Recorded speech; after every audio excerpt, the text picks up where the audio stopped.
দেখেছি যে নিরীহ ফিলিস্তিনি জাতিগোষ্ঠীর উপরে ইহুদি ইসরায়েলি রাষ্ট্র বর্বরোচিত হামলা করছে।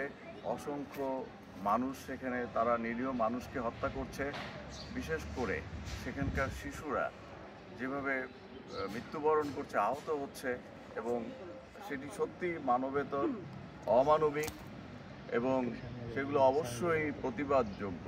আমরা আজকে সকলে প্রতিবাদ জানাচ্ছি ইহুদি এই হামলার বিরুদ্ধে। আমরা ঐক্যবদ্ধ রয়েছি। একটা রাষ্ট্র কিভাবে আরেকটা রাষ্ট্রের উপরে হামলা করে সেটি আমাদের বোধগম্য নয়।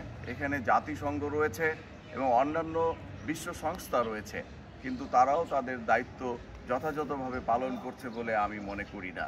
এখানে জাতিসংঘকে আরও গুরুত্বপূর্ণ ভূমিকা নিতে হবে এবং এই ধরনের হামলার বিরুদ্ধে ইসরায়েলি বাহিনীকে নিবৃত্ত করার জন্য যে সকল অবরোধ বা যে সকল ব্যবস্থা গ্রহণ করার বিধান রয়েছে সেগুলো ইসরায়েলি সরকারের বিরুদ্ধে আমার মনে হয় জাতিসংঘ সেগুলো অতি সত্বর গ্রহণ করা উচিত এবং প্যালেস্টাইনিদেরকে রক্ষার জন্য, ফিলিস্তিনি মানুষকে রক্ষার জন্য এবং ফিলিস্তিনকে রক্ষার জন্য সকল সংস্থা এবং ব্যক্তি সকলে উদ্যোগ নিয়ে এইখানে একটি স্থায়ীভাবে যাতে শান্তি ফিরে আসে।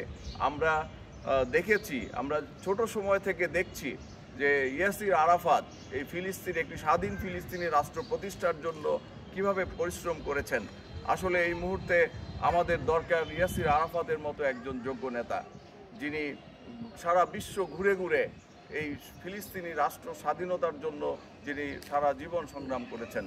আমি সকল মুসলিম রাষ্ট্র সহ পৃথিবীর সকল শান্তিকামী রাষ্ট্রের নেতৃবৃন্দের কাছে আহ্বান জানাবো, তারা যেন একটি দেশ এভাবে ধ্বংস হয়ে যাচ্ছে, একটি জাতি এভাবে ধ্বংস হয়ে যাচ্ছে, এটি কোনোভাবেই বরদাস্ত করার মতো নয়।